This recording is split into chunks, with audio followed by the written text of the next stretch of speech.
Good morning, Kate Raworth. Thank you for joining us. Good morning. Lovely to meet you both. Lovely to meet you too. I'm Zahra.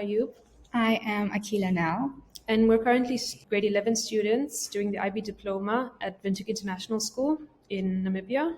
Could you please introduce yourself to all the viewers watching this? Yes, I'm Kate Raworth. I'm based in the UK. I'm sitting in Oxford. I'm an economist.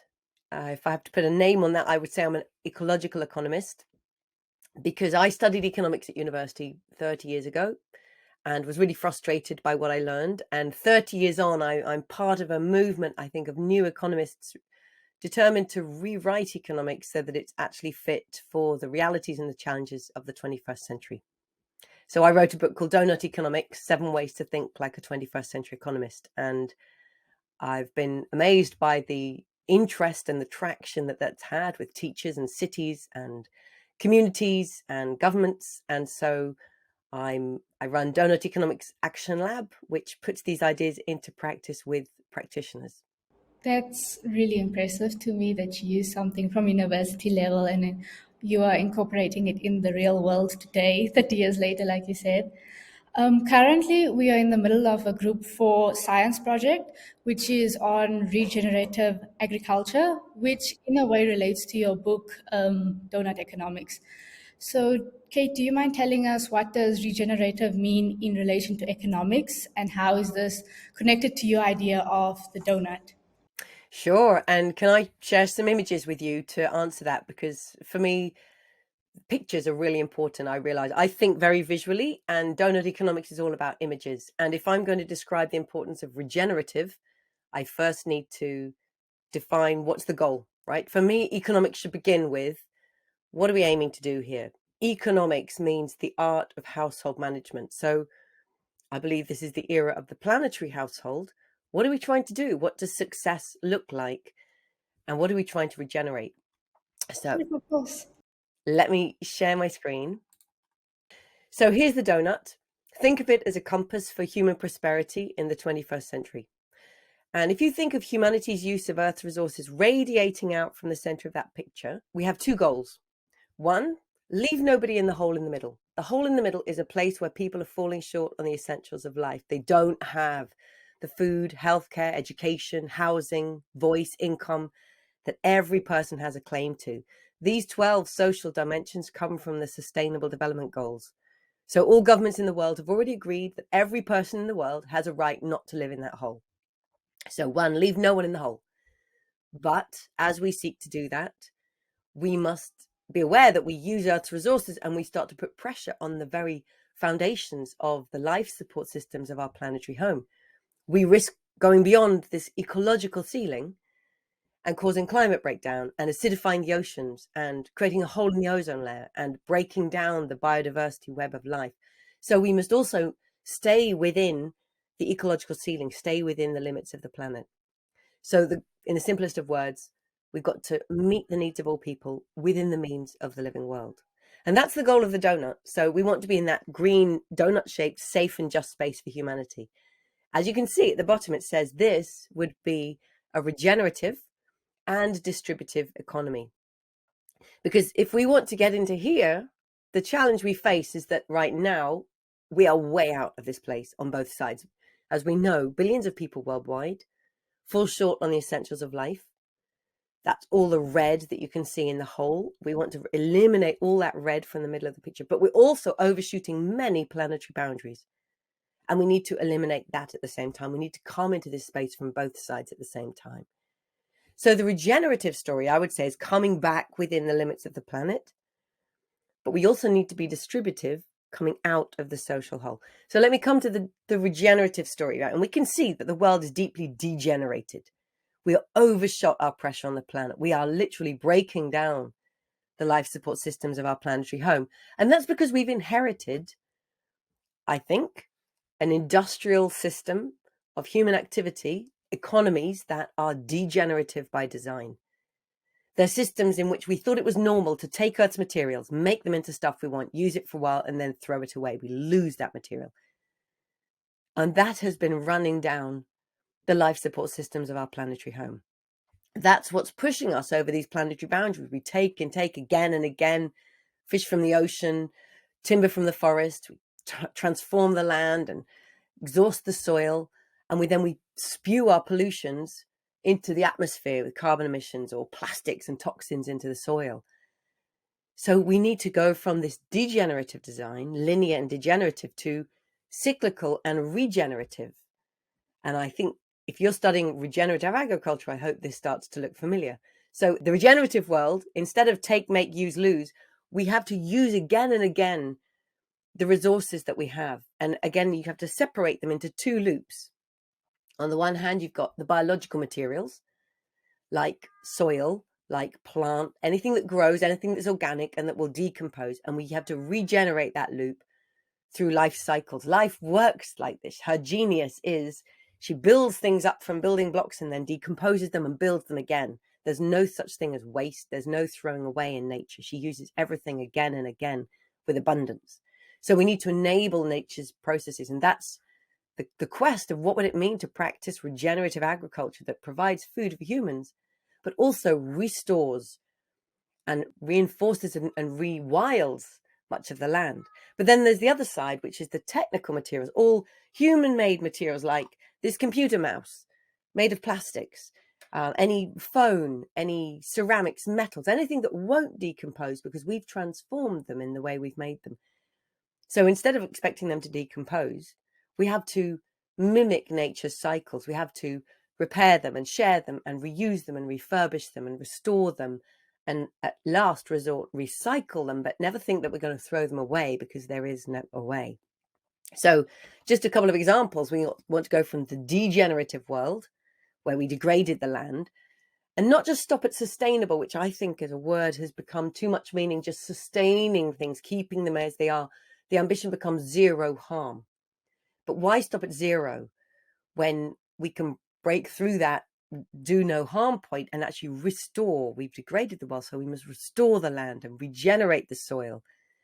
And also in the technical world, going from inbuilt obsolescence, dumping waste in the neighborhoods of the world's poorest people. The point of sustainable might say, oh, we can have 100% recyclable plastics. But that's not going to get us where we need to go. We need to actually prevent recycling in the first place by making things in a modular design so you can take them apart and repair them and use, again, just the part that needs fixing. So from degenerative through sustainable all the way to regenerative. And I'm curious how that chimes and how that fits or not with what you've been studying in regenerative agriculture. I think it fits quite well, specifically because we're looking at soil and regenerating soil. For example, what we looked at was using algae, and when that is broken down, the methane that's released into the air, instead of it releasing into the atmosphere as a greenhouse gas, reusing it in what we call the dragon, so that catalyzes the process which breaks down. So it becomes, again, a circular process instead of a linear process where we kind of just take so that we can accelerate agriculture whilst accelerating greenhouse gas emissions, but instead we can reuse that to continue to accelerate and have that circular path. Yeah. That's a great explanation. And again, you're saying that a biogas is being produced, and instead of letting that just escape and seeing that as a waste, capturing it, right? This is nature's process. Nature is cycling things, capturing that and saying, how can we create value out of what's coming out of nature's processes? How can we capture that gas and use it? So as these cycles happen, how can we humans be smart and capture them? Oh, we could use that gas instead of a fossil fuel. We could burn that gas and use it for household heating. So that was a beautiful explanation of the regenerative agriculture and the byproducts that become products and that become part of the value itself. Thank you. I wanted to ask, how is doughnut economics being put into practice in cities around the world? So when the donut, I first drew it over 10 years ago, and one of the first responses that there were places saying, there's that global concept of the donut. How can we bring this down to the level of our city or our town or our district or our region? And we worked with cities and towns around the world to think, what would it mean to try to downscale this to your place? And can I show you the way we do it? Because we've created an approach that I think works really well. So I invite you to think of any city that you know or care about, or a town, and ask yourself, what would it mean for this place to live in the donut? So we take the donut and say, there's that global picture, meet the needs of all people within the means of the living world. What would it mean for cities to aim to live in the donut? So the first thing we do is we unroll it. We open it up to create space in between the social foundation and the ecological ceiling. And in there, we ask a little question, except it's actually not a little question. It's a very big question. It's a big question that we can ask in any place. How can our city become a home to thriving people in a thriving place, while respecting the well-being of all people and the health of the whole planet? And let me show you what we mean. So we take this into what we call 4 lenses. So on the one side, on the left-hand side, you've got what the local questions. This is about the city itself. And then the global questions, because we know that every place is related and connected to the whole world. So the first question we ask is the local social question. How can everyone in our city thrive? What would it mean where you live for everybody to have good food and clean water, good healthcare and great schools for their kids, housing, access to clean energy, connectivity, good mobility, community and culture, income, equality in our diversity, political voice, and peace and justice?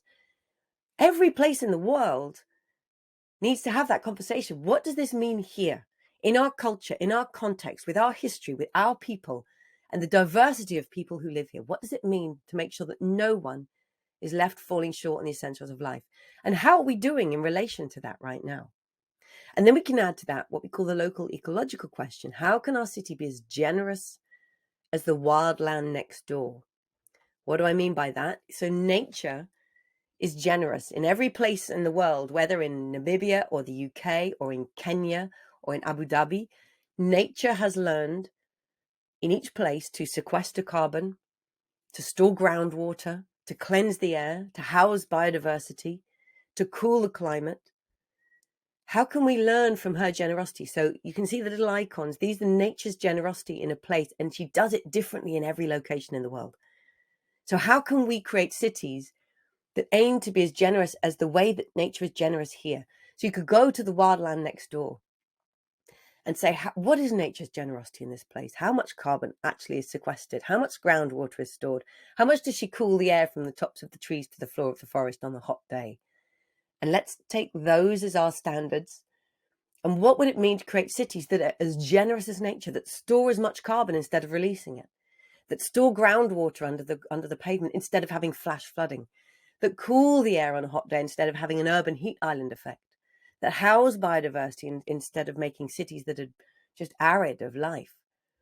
So these are the local ecological questions. Now, these questions, the local social, how does everyone here thrive, and how does the local ecology thrive? This is what you feel when you're in a place, but it's only half the story. And a lot of cities, say in Norway or Sweden or the UK or Germany or Denmark, might be seen as the best cities in the world because they have great local thriving and great local ecological conditions. But it's only half of the story, because we know that every city has an impact on the whole world, because it's drawing in through global supply chains and materials, and therefore it's impacting on the whole planet and on people. So we need to look at global responsibilities as well. How can our city respect the health of the whole planet? And this is where we think about that overshooting of planetary boundaries, the carbon emissions and the material use. Think of all the clothes that people are wearing in your city, all the food that's being eaten, all the electronics that are being used, all the consumer goods, all the construction material. They haven't all come from within the city. They've been imported from across the whole world. And so they've got a global material footprint and a global ecological footprint. And so our city must take responsibility for that impact worldwide of the way we live here. How do we come back within planetary boundaries? And still thinking of those global supply chains, think of the people who stitched and sewed the clothes, who picked and packed the food, who assembled our iPhones and our laptops. Think of the people who are impacted by climate change today because of the carbon emissions of where we live. And think of those who become refugees and are searching for safety. How are they welcomed by the policy, and by the people. So these are some examples of how we respect the well-being of people worldwide. So I've explained these 4 lenses. These are the ways that we invite towns and cities to say, are you going to live in the donut? And what's exciting is that there are places all around the world that have started working with it. So let me just show you a couple of examples. Amsterdam was the first city. They said, we're going to be a thriving, inclusive, regenerative city for all residents while respecting planetary boundaries. And they started to integrate this in their circularity policies. So they started looking at building housing differently, refurbishing existing buildings instead of starting from new, creating a fair clothing chain, reusing denim in all the denim companies in the city, and connecting local farmers with hungry families in the city to make the most of food during COVID lockdown. And there's been a lot of civic action as well in Amsterdam. I'll show you a couple of others. In Barcelona, they are taking that 4-lens portrait you can see on the left there. They've done wonderful Miro boards and gathering all the data and seeing where they're falling short and where they're doing well. So they're saying we're going to use this 4 lenses of a city portrait as a way of monitoring the future of our city. We're not going to talk about how is Barcelona growing, his GDP going up. We're going to say, is Barcelona coming into the donut? This is the measure by which we're going to judge our own future. And then let me go to Bhutan. The government of Bhutan said, we have a concept here called gross national happiness. And we actually want to use the donut alongside it because we think they're very closely connected. How can we use this to think about the future of our nation and of our city, our capital city, Thimphu? And in Ipoh, Malaysia, local mayors and politicians there also have started using the concept and creating their own donut for their culture, for their context and their place. So I'll stop sharing there. How does that connect with what you're expecting me to say about how places are using the donut? I Is there think anything? that Go on. really gives me a context, and I think it's really a good idea. I think it'd be interesting to see, especially how a small place like Namibia and how our government specifically would look at it and then try and find solutions to it in order to fall into this green donut. I like that you mentioned, when you're speaking about Barcelona, you mentioned that the economy we're not looking at economic growth when looking at the donut, because that's also something you mentioned a lot in your TED talk. And from that, I was wondering, in what ways can this donut be implemented worldwide in terms of the different stages of development that we're at? Would all countries need to be more developed? Could it be implemented immediately? How would that work? Well, that's a great question. And I'm going to show you one more set of slides because these images really help to answer that question. And I've actually very recently been showing these slides in the European Parliament and to governments around the world. And every time I show these images I'm about to show you to governments, you get this real look of amazement on the faces of politicians because they're seeing the world through different lenses. When we look at it, not, as you just said, not through GDP growth, and then how do we rank the world's nations? Who's at the top, the richest countries, right? And we rank them in terms of that. But when we look at it through the lens of the donut, we get a very, very different story. So I showed you the global donut. We've already seen that. Let me show us national donuts, right? So we're going to downscale the donut to the level of nations. So here's 4 nations, right? We've taken the global donut. Researchers at Leeds University, Andrew Fanning and Dan O'Neill and others, took the concept of the donut and they took data for around 150 countries and they said, right, we're going to downscale it as best we can. They had to slightly change some of the social indicators and some of the ecological ones, but they created really compelling downscalings of very different contexts of countries across a comparable framework. So what we can see here, we've got just 4 countries from across the world. Malawi, right, living on around $1,500 per person per year. You can see there's a lot of red in the center. We know that there's huge human shortfall in Malawi, people lacking good lives, healthcare, education, food, housing, connection, income. So a lot of red in the center, but they're not overshooting any of those planetary boundaries. There's no red overshoot because Malawi is living well within its fair share of using Earth's resources within planetary boundaries. Then you've got China. You've got the double challenge of significant human shortfall and already social overshoot, ecological overshoot. So they've got to come back in from both sides at the same time. I've showed a high-income country, France, and all high-income countries have the story of ecological overshoot. And then one of the most overshooting countries, the US. Really significant ecological overshoot and still not meeting everyone's needs. So there's a high level of inequality in the US, and they're living on over $64,000 per person per year. Now, let's take over 50 national donuts here, right? So in this scatter plot, the place you want to be, the place every nation wants to be, is in that top left-hand corner. That is where we're meeting the needs of all people. So you're coming up, rising up the y-axis into that little green donut at the top, but you're doing it within the means of the living world. So you're coming back within the means of the living world. Now, the first thing you can see here is that the country that's closest is Costa Rica. And for me, this shows us first, there's no nation living in the donut, but Costa Rica is closer than the other. So immediately we can think, what does it mean for countries to call themselves developed? And I always catch people when they say the developed nations. And I say, sorry, where are you talking about? Which countries here are we calling developed? Because there's nothing developed about overshooting planetary boundaries. So let's take away that language of developed and developing. I mean, in this picture, we are all developing nations now, but we're coming from very different places. And also, let's recognize that even though these countries are drawn as separate dots on a scatter plot, their stories, their histories, and their futures are deeply interconnected, right? They're deeply interconnected by histories of colonialism. And I say that as somebody sitting here in the UK. They're interconnected by military power and corporate power, by trade and finance rules, by resource extraction, and by the current and future impacts of climate change. And these interconnections are traditionally, predominantly power from countries in the global north, having impacts upon countries in the global south. All that red overshoot that you can see in the high income countries, we know that that overshoot of planetary boundaries is causing ecological and climate breakdown, which is first and hardest hitting people in those low income countries that you can see in the bottom left hand corner. So these nations are interconnected, and we need transformation within every country so that it moves into that donut space in the top left hand corner. But we need transformations in the relations between countries too. So this is either a time of overwhelming challenge or extraordinary opportunity for transformation. Now, to come to your point, let's talk about growth.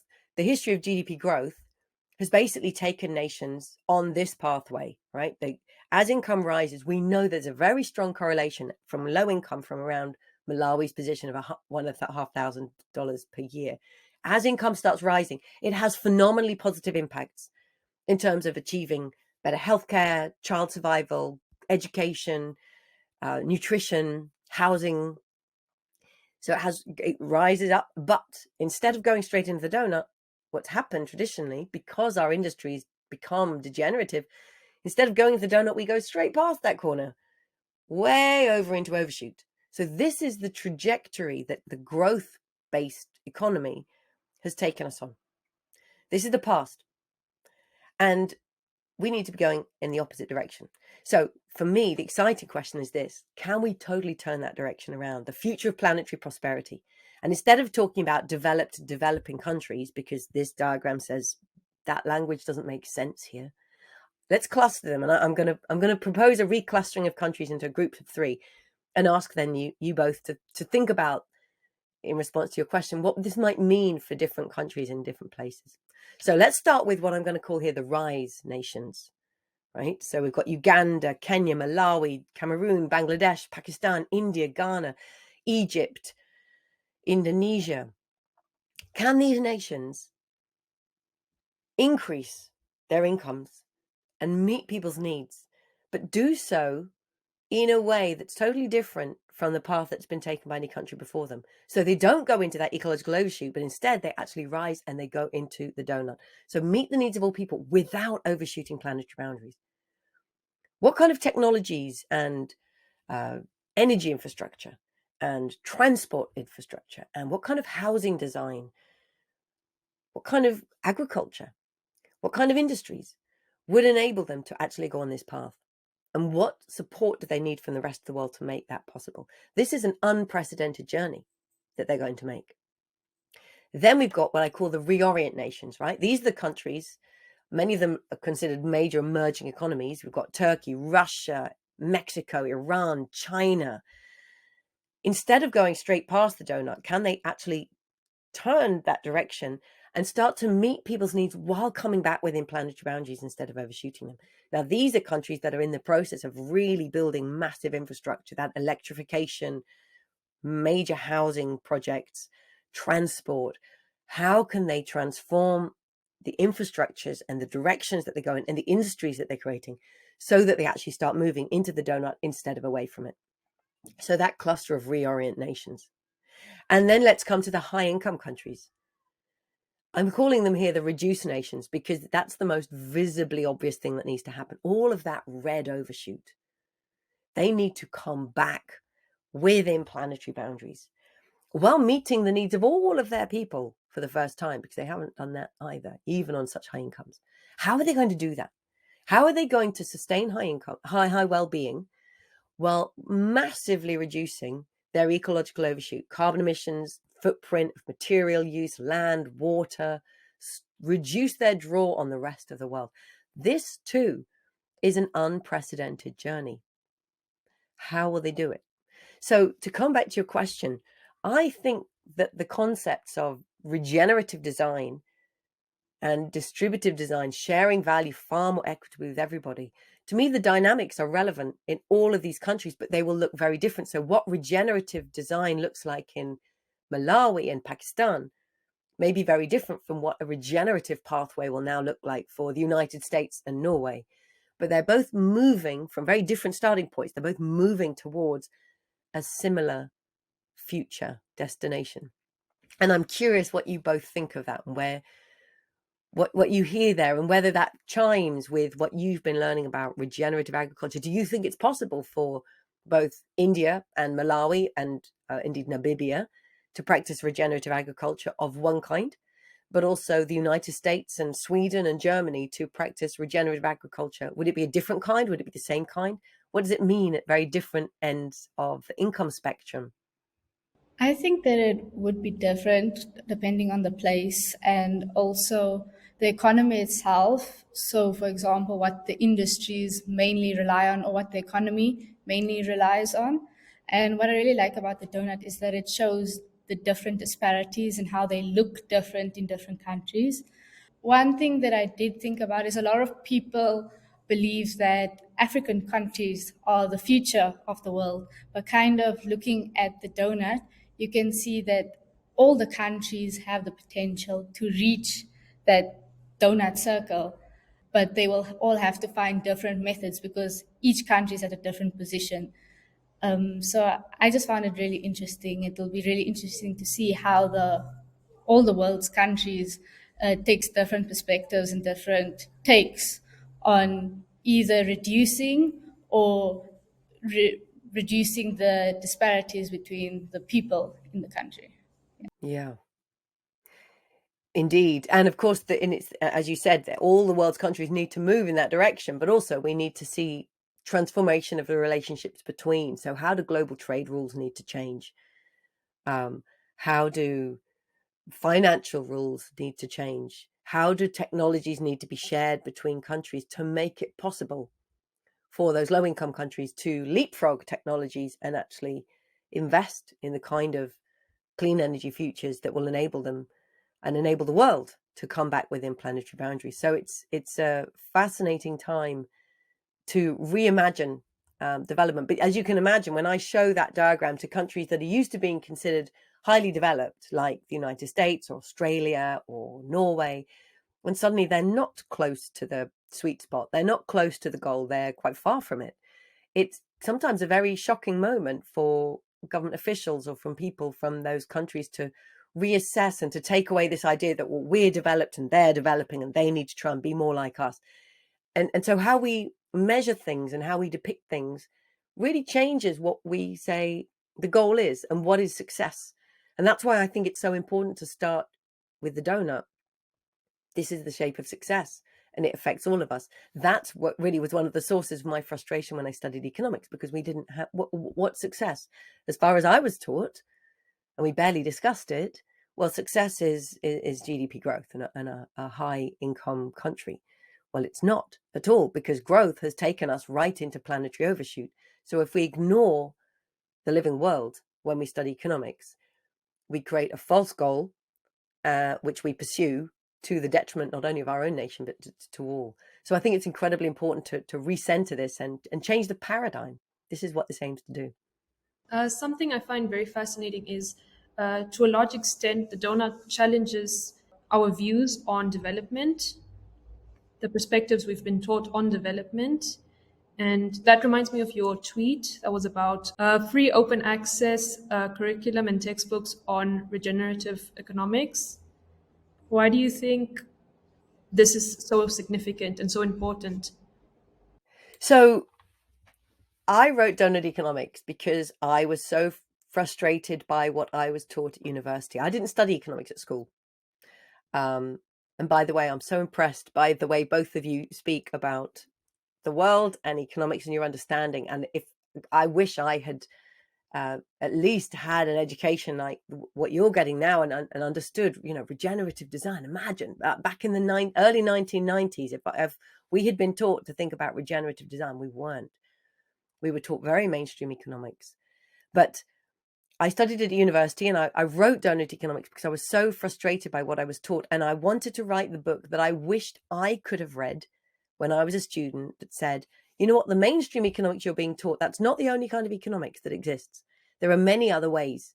There are many other ideas in the world. I went off and I read all the economic worldviews that I'd never been taught. I read ecological economics that starts with the living world, which was absent in my training. I read feminist economics, which recognizes the unpaid caring work of women that's central. I read complexity economics that recognizes that there are tipping points and reinforcing feedbacks, and we can't control the economy. We can only try to steward it. I read institutional economics that talks about the role of organizations. And there were so many great ideas in this that I thought, what happens if we bring them together and make them dance on the same page? So that's why I wrote Doughnut Economics. And then I was really excited when my book was first published in 2017, when the first groups of people who got in touch with me on Twitter were teachers. Teachers would write and say, it's the first day of term. I'm teaching my year 11s, my year 12s. I'm pushing aside the mainstream syllabus because I'm going to teach them the donut instead, because I think this is what they should be learning. These really bold teachers who were saying, okay, that's the syllabus, that's the exam they have to pass, but I'm actually going to first teach them what I think they need to know. And they were bringing these ideas in. And I thought, I would love to work with those teachers. What if we could actually start bringing those ideas into the syllabus? What if they became part of the syllabus? And that's what's been exhilarating, working with teachers who've popped up, who've stepped forward and said, I want to work together on this. And some of them have got together and said, let's actually start imagining a new curriculum. Instead of just trying to add little ideas into the mainstream curriculum, you always be pushing against what, the resilience of what exists. Let's imagine a new curriculum. So instead of studying just economics, what if students could study a whole new course? It's called Regenerative Economics, and it begins with the donut as the goal. And it recognizes that the economy is a subset of society, is a subset of the living world, and that all economic systems have to be regenerative by design, or they don't work on planet Earth. They have to be distributive of value, or they create huge inequalities. What kind of economics course would this be? What ideas and diagrams would they learn? What skills would they master? Whose ideas would they be drawing up? So a teacher called Jennifer Brandberg-Engelman, she actually has launched, together with an organization, an NGO called Teach the Future, they've launched an open letter for a course in regenerative economics. I'm just going to show it here because they've put it on Deal's website. So here on our website at Doughnut Economics Action Lab, they've created a story. It's an open letter. If you go on our platform and look for it, open letter for a course in regenerative economics. And they're inviting any teachers or staff in secondary schools to endorse this and say, we back the creation of a new curriculum and textbook in regenerative economics. We want our students to be able to learn the ideas that are most relevant to our times. And the wonderful thing is that there's, as you can probably see here, there's already many teachers and educators signing up to this open letter, which I find incredibly exciting, because we think that if we can get backing for this and it can get finance, we can create a curriculum that will be open so that teachers everywhere can draw on it. There will be a textbook with open materials. So again, it becomes part of resources that teachers can use, and they can start to introduce it into their schools. What if this could actually be taught? I have 14-year-old twins, and I really hope that by the time that they're your age, they will absolutely be able to do a study in regenerative economics and learn the ideas that you're learning, but that embedded in a full curriculum that carries it all the way through. So this is a huge appeal to students. Encourage your teachers, please, to sign up and back the support of creating this curriculum in regenerative economics. And to teachers, any teachers watching, please do add your name to that letter, because it will help get the funding to make that curriculum happen, so that the resources become available, and then you can start drawing on them, contributing to them, and together we move forward the discipline of economics and bring it into a regenerative distributive future of the 21st century. Kind of taking this from a geography perspective, because I'm a geography student, see a lot of what we do in geography, especially with our teacher, kind of outside of the curriculum, in terms of the human development indicators and our perspective of what development is. And there's many indicators, but of course, most countries use the GDP or the poverty index as well, or literacy rates. But this is somewhat an index, the donut, that looks at disparities all around the world, as well as looking at problems and challenges faced in those different parts and regions of the world, and kind of linking the fact that it is not all about the GDP and the wealth of a country, that there's a lot more to it than what we as students are sometimes exposed to at a young stage. And when you showed us the one graph with the reduction in some countries that needs to be done, what I immediately thought of is consumerism, and how we are consuming so much more than what we can produce, and how we should eliminate this term of waste, because we cannot afford to let go of anything at this point. If it's on this earth, we should be using it to the best of our abilities. And I think that's something that you were able to structure it really well and put it into an idea that everyone could understand. And you just mentioned the Human Development Index. So actually, that's a very formative part of my own journey.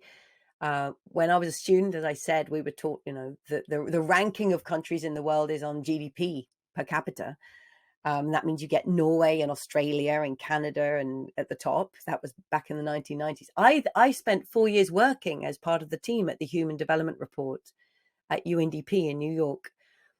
So we were reimagining and redefining what is development. It's not going to be judged by economic development alone, GDP alone, but human development. And as you know, the Human Development Index brings together health, a healthy long life, education, and sufficient resources. So it brings together life expectancy, education and literacy, and income per person. And this was a radical change back in the 1990s from measuring countries by income alone to saying, well, actually, we're going to measure human development. And it re-ranked countries. So I worked there for 4 years, but I always had a rankling feeling in the back of my head of, but we're still praising countries that they're still the ones that we would still call developed, because they come up very high on this. They are currently destroying much of the living world through their carbon emissions, through their pollution. We're not taking that into account, and human development has to happen within the living world, because humans are not on the top of nature's pyramid. We're not standing on nature's pyramid as if nature is a resource for humanity. We're part of a web of life, and we need to place ourselves within that. So creating the donut was in a way a response, part of a journey from economic development to human development to human and planetary well-being. And let me just pick up on that and say, I also see it as part of an ongoing journey. So I've created the donut, but it's not an endpoint. It's a marker. And I invite your generation to say, okay, that's a compelling concept. What next? What more? What additionally needs to be done? Because this is an ongoing journey. And from one generation to another, we can see new things and new issues become visible. Or we've solved one problem, now we can dare to go further. And I think I look forward to the day where somebody comes up with an idea that displaces the donut and say, oh, it served its time, because it's helped us to move on to the next step. But your point about consumerism, I think, is a really important one. We've lived through 100 years of consumerist propaganda, right? The advertising industry, which was created to tell us that if you buy that bag or that car or that phone, that you will be popular, you will be admired, you will be enviable. And these connecting our deep desires to be wanted, to be regarded, to be admired, to be respected with buying certain things. It's been incredibly successful. And now we need to undo that, because it's made people addicted to consumerism. It's made people think that the best thing they can do at the weekend is to go to a shopping mall and buy more things.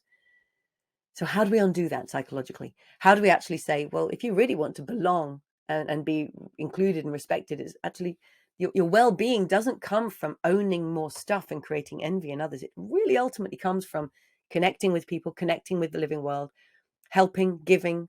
Much research has shown that our real well-being lies in much more essential things like helping others, having a bigger purpose, being healthy in your own body, caring about the living world. So how do we create an aspiration towards a lifestyle that takes us in that direction?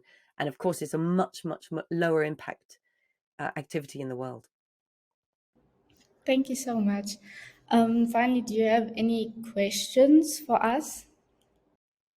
So you said that I'm really impressed by your knowledge and the questions that you're asking, because questions always reveal somebody as their own awareness. So kudos to you both for the questions you've been asking for me. Now, you said much of this is coming from your geography, and you're saying your geography teacher is also taking you outside of the syllabus. So I would love for the questions and the worldview you're bringing. I believe it should be the syllabus. So thank you to your geography teacher for going beyond and bringing this real world connection into the classroom. It should be the syllabus. And how do we bring this into economics? My question for you is, do you feel that you're being equipped with the ideas that you need for the 21st century in your studies? And what would you like to see changed in the education system? Imagining either you could think of students who are now in the first year at your school. What do you hope for them to be studying by the time that they're your age? I think the first question you asked, which is, do we feel well equipped? I think to a high degree, yes, because we have these opportunities to meet with people like you that open our eyes, and even the stuff we study in class, our case studies. I think our entire school system, referring to like the IB diploma, is centered around growth mindsets that can help us continue to stretch our views and our opinions. Like it's a very how do you say, like very easily made, like kind of like a Play-Doh type of mind, which can lead to like a Play-Doh type of idea of the world that can help us implement these new ideas and find better ways to do things. Like you mentioned, the donut isn't the final answer. It's the mark point, and hopefully in the future there'll be something that will like prove much better. So to that, in regards to if we're well equipped, I would say yes. I guess for the future generations, more flexibility. I like things like this where we can be interactive, interviews and own research. I think that's what helps us find our passions. And like you mentioned in university, that's where you started having these ideas about the range of economics. And I think encouraging that is what can lead to better ideas and a better future. I think I like the point of being flexible, because to an extent, I think that the IB really puts itself on the idea of being open-minded, but in a way, it's still kind of to a side type of thing. For example, the Zoom call, it's not something that was open to my whole grade, for example, or for all the students in IB right now. And I think that it's something that we are often given the resources by the teachers to look at it from different perspectives. But if you don't have the interest or the motivation, or sometimes even the time, you can't really explore it to this extent. And I think that's something that the IB could consider maybe changing in terms of its flexibility of how we look at something from a certain context, from a certain perspective, because that's something I think we also lack. There's sometimes, especially in really small countries, for example, like Namibia, where you can't find a lot of information. I think we need to work on making that information ourselves, doing the research ourselves, so that we can really put it in a context. For example, for this donut theory, that we can also do it in terms of our own country and our own town as well, and not just look at it, oh, this is what's happening in the USA, because the USA is really used a lot for case studies in geography. Yes. Well, I would invite you to go to our platform, doughuteconomics.org, because there we've open accessed all of the tools, so that unrolling the donut and making it for your own city or your nation is an open tool that you could take it, and it could become a student project and say, what would it mean to answer all 4 of those questions? How would we answer it? Or indeed, even just for your own school, what would it mean for your school to thrive within the donut? And there are teachers around the world who I know are starting to work on this. So yes, tapping into those resources that are available around the world, and then using your own clear insights to say, how does this apply to where we are? I think that's great way forward for you. And I celebrate that you have, as you say, Play-Doh minds and that growth mindset, not endless economic growth mindset, but that growth of your ability to grow and keep learning and unlearn and relearn as the world keeps changing. I wish this for every student in the world. Thank you so for your much for your time and for joining us. Big pleasure. Thank you for great questions. It was a lovely conversation with you.